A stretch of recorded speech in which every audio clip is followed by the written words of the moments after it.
2차 종합특검 연장 법안이 국민의힘의 필리버스터 저지에도 불구하고 국회 본회의 문턱을 넘었습니다.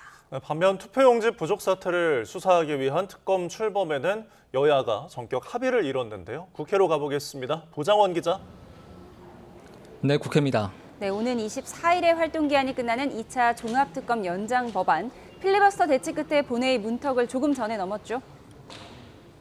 그렇습니다. 2차 종합특검 활동기간과 수사 대상을 늘리는 내용의 특검법 개정안이 조금 전 국회 본회의를 통과했습니다.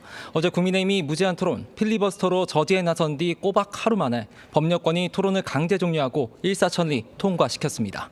앞서 예상 시나리오대로 흘러는 갔는데 전후 과정 순탄치만은 않았습니다.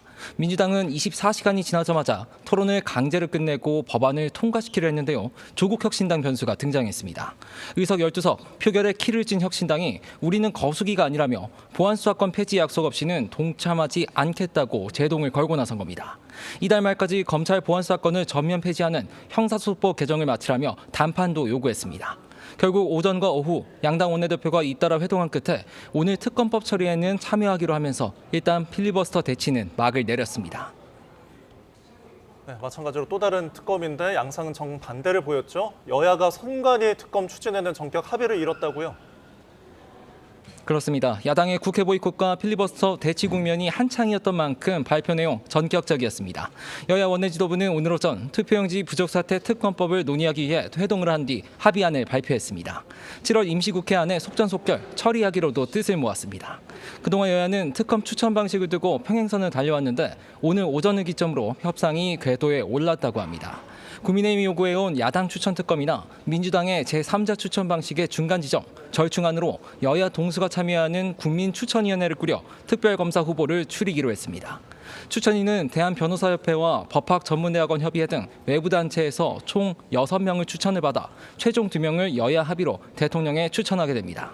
구체적인 수사 범위와 규모, 기간 등은 추후 다시 논의하기로 했는데요. 양당은 오늘 각 당 의원총회에서 특검 법안을 추인받을 예정입니다. 이번 타결을 계기로 50일 넘게 공전해온 원구성 협상도 급물살을 탈 기세입니다. 이번 달 안에 특검법을 처리하려면 국회를 다시 정상 가동해야 되기 때문인데요. 국민의힘 정점식 원내대표는 의원들의 의견을 들어 원구성에도 착수할 예정이라고 설명했습니다. 네, 보수 야권도 대여 공세 고삐를 죄고 있는데 오늘은 이 대통령 부부의 부동산 매각 문제가 화두가 됐죠. 네, 이재명 대통령 부부 최근 29억 원의 경기도 분당 아파트를 매각하면서 17억여 원의 근저당을 설정한 사실이 알려져 논란을 불렀죠. 청와대는 매수자의 사정에 따른 거라고 해명을 했는데 워낙 부동산 이슈 민감하기 이를 데가 없었습니다. 보수 야권은 서민들을 대출 규제로 옥죄더니 정작 대통령은 근저당 꼼수다 파상 공세를 이어가고 있습니다. 국민의힘은 이달 말 재건축 사업 시행자 지정 고시 전에 제값을 받고 팔려다 보니 편법까지 저질렀다 나를 바짝 세웠습니다. 정점식 원내대표는 세상에 이런 꼼수도 있구나 감탄을 금치 못했다면서 더불어 근저당으로 당명을 바꾸라고 꼬집었습니다. 개혁신당 이준석 대표도 조금만 싸게 내놓으면 매수자를 충분히 구할 수 있는데 편법 사금융을 썼다 한 목소리를 냈는데요. 이렇게 말하는 두 사람 오늘 오찬도 함께 하면서 이 문제를 비롯해 보안수사권 문제 등에 대한 공동투쟁 방안을 논의했습니다. 지금까지 국회에서 YTN 부장원입니다.